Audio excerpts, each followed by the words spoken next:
फिरतो कळीचा स्पर्श होत पाखराचा वाट चालता सख्याची होई नाद पैंजणांचा प्रीत उंबऱ्या पलाड शोधते खुणा सुखाच्या गुंजते बासरी अंतरी ओल्या प्रेमसरी रास रंगात भिजते अनक्षणते केशरी राधा बावरी बावरी राधा बावरी राधा बावरी बावरी राधा ही बावरी राधा बावरी बावरी राधा बावरी राधा बावरी बावरी राधा ही बावरी राधा.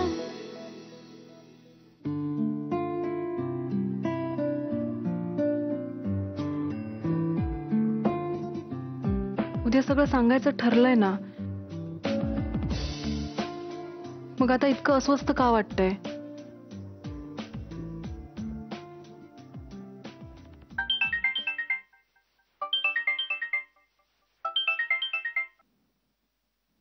हॅलो, काय झालं सौरभ?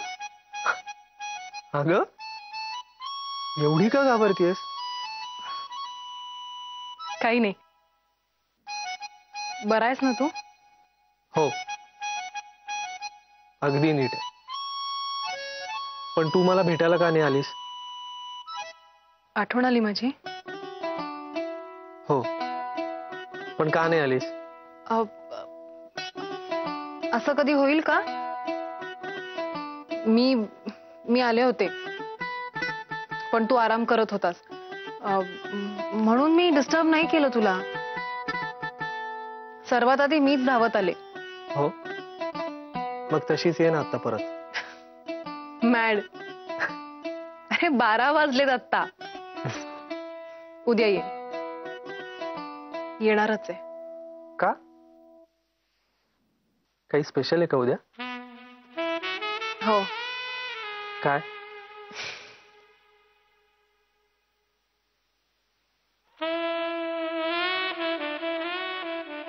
हॅलो, काय काय स्पेशल आहे?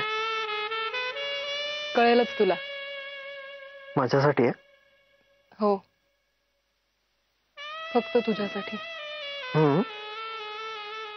नक्की? हो. मग आत्ताच सांग ना. सांग ना.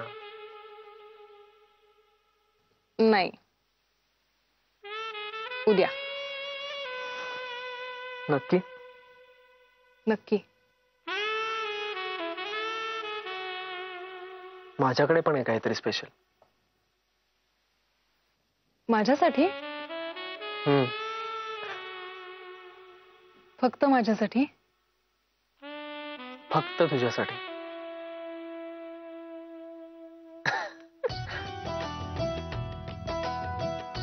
तुझ्याही मनात तेच आहे ना सौरभ? मी विचारेन तुला आणि तू हो म्हण. सीमा वहिनीने जर होकार दिला ना तर मी उद्याच प्रपोज करणार तुला. जे व्हायचं ते होऊ दे. अब कोई परवा नाही. हॅलो, कुठे हरवलास? उद्याच. मी पण.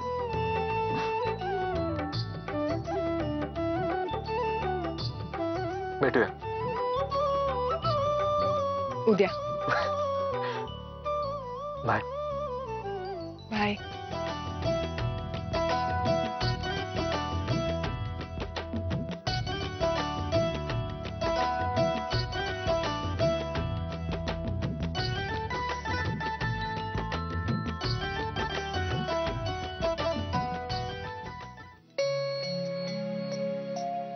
काय सीमा वहिनी, काय चाललाय?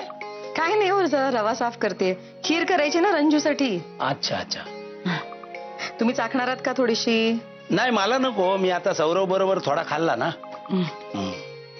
उद्या डिस्चार्ज देत आहेत ना त्याला? हो, मी जाऊन घेऊन येतो त्याला. हं. नंतर महिनाभर घरातच नाही तो. हा मुलगा ना खरंच सांगून ऐकत नाही. शिक्षणाचं म्हणजे असं असतं ना यश, एकदा का गॅप पडली की ती सांगताना फार अवघड जातं. होय तर. पण यासाठी ना आतून आच असावी लागते. हो. सौरभचं काय, सगळा जुलमाचा राम राम ना. तुम्ही जेव्हा सीमा वहिनीशी बोलाल ना तेव्हा प्लीज तुमचा फोन चालू ठेवाल, म्हणजे मला ऐकता येईल सीमा वहिनी काय म्हणते.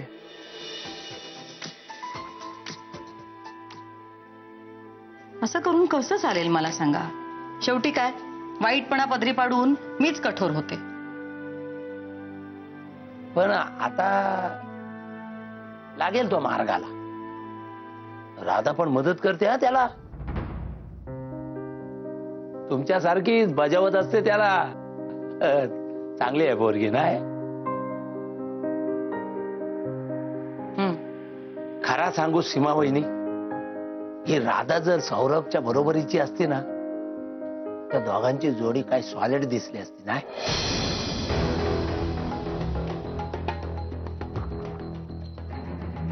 पण मी काय म्हणतो, कशाला पाहिजे बरोबरीची? असे ना 2-3 वर्षांनी मोठी. हा, नाहीतरी आपल्या सौरभला अशीच बायको पाहिजे ना, मोठी ठेवणारी. बरोबर. अशी शानी समजूतदार बायको असेल तर त्याची गाडी पण मार्गाला लावेल ना ती. आणि मला वाटते ना सीमा वहिनी त्यांचा चांगला जमते. हॉस्पिटलमध्ये बघितलं ना आपण. बस,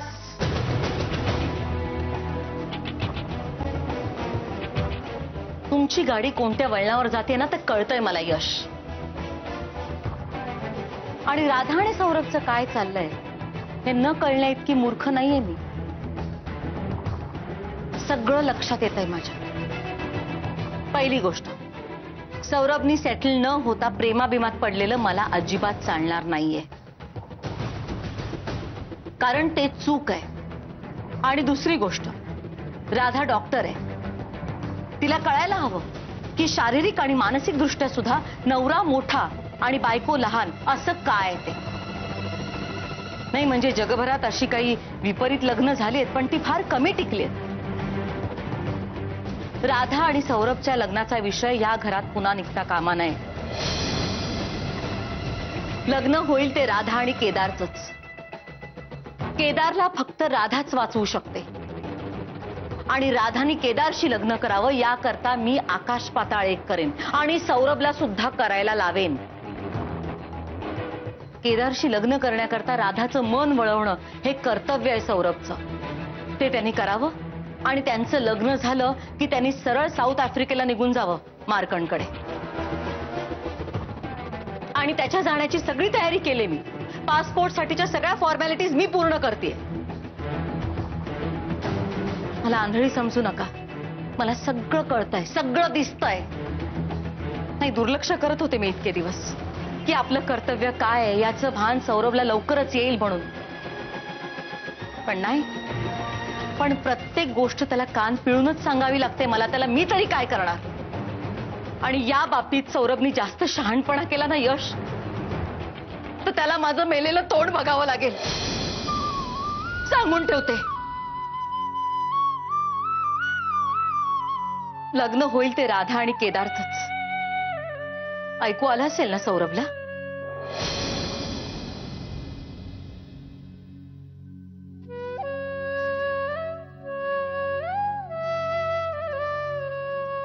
त्यासाठी तुम्ही तुमचा फोन चालू ठेवलाय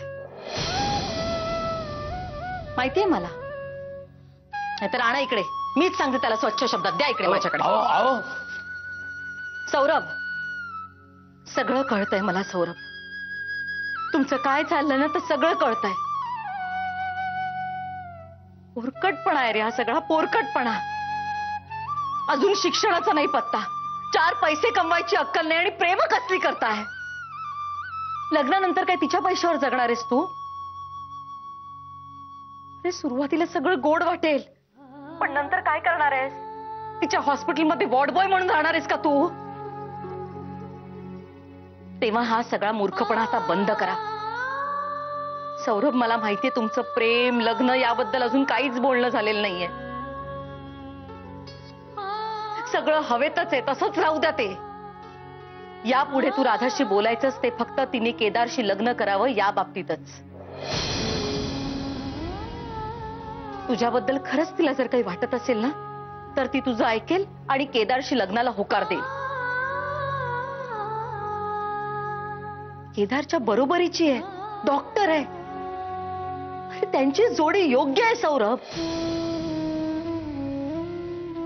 उद्या तू मोठा झालास, सेटल झालास ना, की हा सगळा पोरकटपणा आठवून हसू येईल रे तुला. तेव्हा आता हे सगळं विसरून जा सौरभ, विसरून जा आणि आपल्या करिअरकडे लक्ष दे. आजपासून तुझ्यासाठी राधा हा विषय संपला. हे बघ, आपल्यासाठी केदारचं आयुष्य महत्वाचं आहे आणि केदारचं आयुष्य फक्त राधाच सावरू शकते, हे लक्षात घे. सौरभ, आज राग येईल तुला माझा, पण नंतर तूच माझे आभार मानशील. खरं सांगते रे सौरभ, मी हे तुझ्या हितासाठीच करते. केदारच्या हितासाठी, आपल्या घराच्या हितासाठी करते. घरातल्या सगळ्यांचं भलं व्हावं एवढंच वाटतंय रे मला यातून. पण मी जे सांगते ना तेच होणार आहे. तू राधाला केदारशी लग्न करायला सांग, समजला?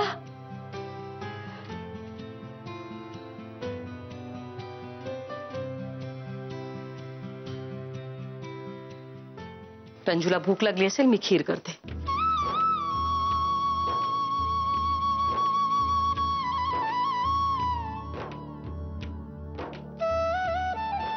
देवा, नको रे अंत पाहू या दोन्ही पोरांचा.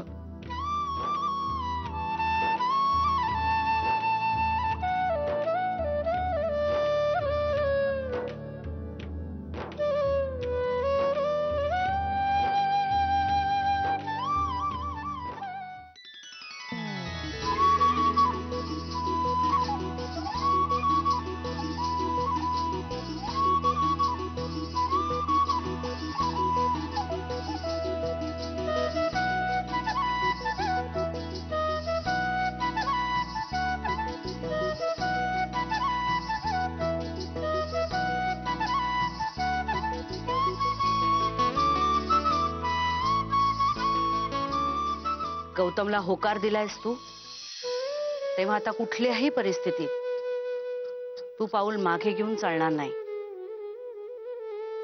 तुझा निर्णय पॉझिटिव्ह असेल याची खात्री आहे मला, पण जस्ट इन केस तुझा निर्णय नेगेटिव्ह असला तर मात्र एक गोष्ट करावी लागेल आपल्याला. धर्माधिकारी फॅमिलीशी तुला संबंध कायमचे तोडावे लागतील. तुझ्या श्वासांची सोबत नाही.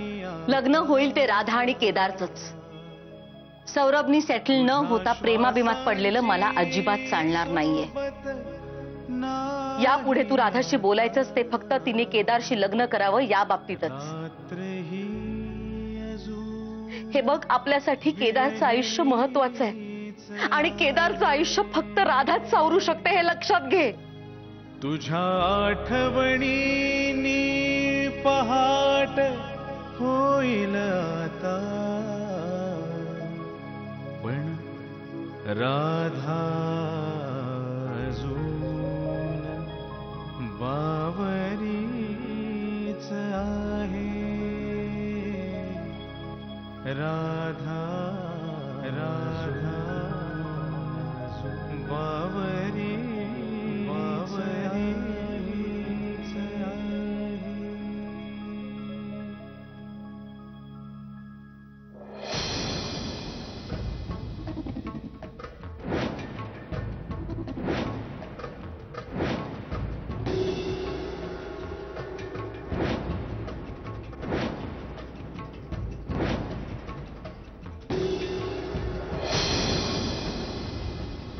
प्रेम माणसाला बदलून टाकतं. मी अशी वागेन मला स्वप्नात सुद्धा वाटलं नव्हतं. ध्यानीमनी सौरभ असतो माझ्या. मी राधाला आपल्याच घरात घेऊन येईन. पाहूया ना आपण. मी राधाला आपल्या घरात घेऊन येईन, त्या दिवशी आपण सेलिब्रेट करायचं. 15 दिवसात जर त्यांना ते पैसे दिले नाहीत तर ते कंपनी टेक ओव्हर करतील. म्हणजे ही रक्कम मी तुम्हाला देईन. येत्या 15 तारखेपर्यंत राधा मॅडम आणि गौतम सरांचं लग्न होईल हे बघा. म्हणजे काय, एकदा सोयरीक जुळली की सगळे प्रॉब्लेम सॉल्व्ह होतील. येत्या 15 तारखेला ठरल्याप्रमाणे राधा आणि गौतमचं लग्न होणार. कुठल्याही परिस्थितीत. मग मला जबरदस्ती करावी लागली तरी चालेल.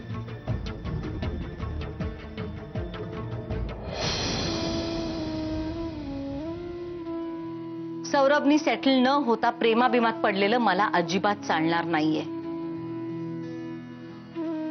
लग्न होईल ते राधा आणि केदारचंच. आणि राधानी केदारशी लग्न करावं याकरता मी आकाश पाताळ एक करेन आणि सौरभला सुद्धा करायला लावेन.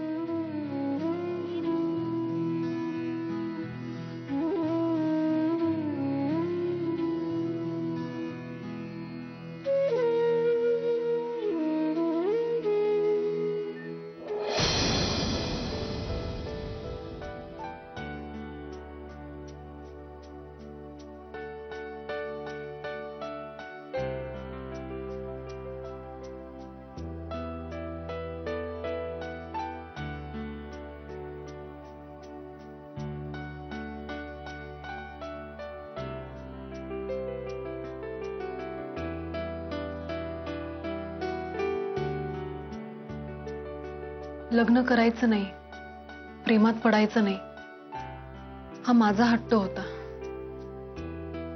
तुम्ही सगळ्यांनी मला सांगितलं की राधा हस, 4 चौघांमध्ये मिसळ, रंगीत कपडे घाल. पण मला ते सगळं व्यर्थ वाटायचं. आणि मग सौरभ आयुष्यात आला. सगळं कधी आणि कसं बदललं कळलंच नाही.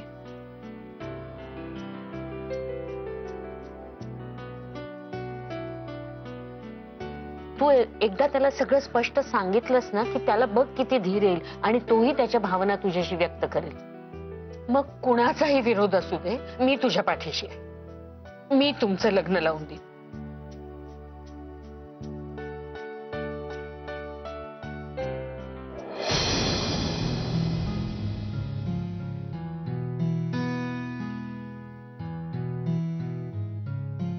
मानस, मी करते सही, धर्माधिकारींची सून म्हणून. जॉन डिकोस्टा मी तुला सोडणार नाही.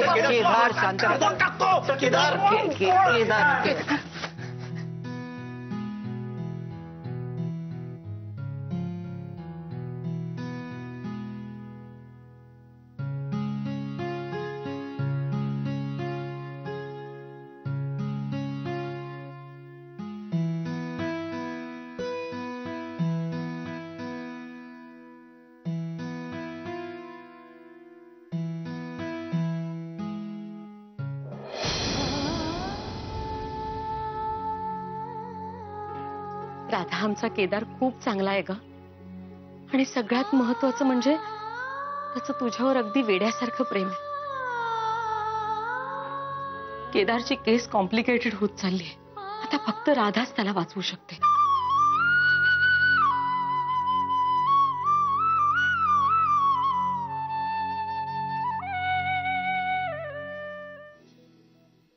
एअरपोर्टला गेलो होतो केसरला सोडायला.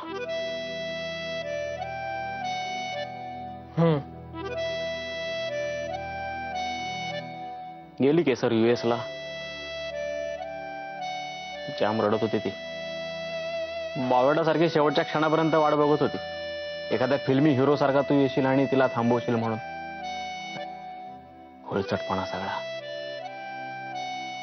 सौर्या, बरोबर नाही झालं हे काही झालं ते.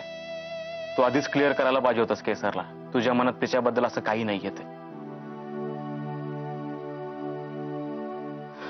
जाम हार्ड केलंस तू तिला. सौर्या, आता मी तुला वॉर्न करतो, राधाच्या बाबतीत असा काही गोंधळ घालू नकोस प्लीज. लवकरात लवकर तिला प्रपोज कर आणि लग्न करून टाक. म्हणजे ना भानगडच नको. तुमच्या लग्नाला एकतर घरातून जाम विरोध असणार आहे. आणि सौर्या आता जर का तू हो नाही करत बसलास किंवा केदार करत बसलास ना तर सौर्या माती होईल रे सगळ्याची. खरंच केसरच्या बाबतीत झालं ते झालं. सौर्या राधाच्या बाबतीत असा गोंधळ घालू नकोस प्लीज, नाहीतर मरशील यार, खरंच मरशील.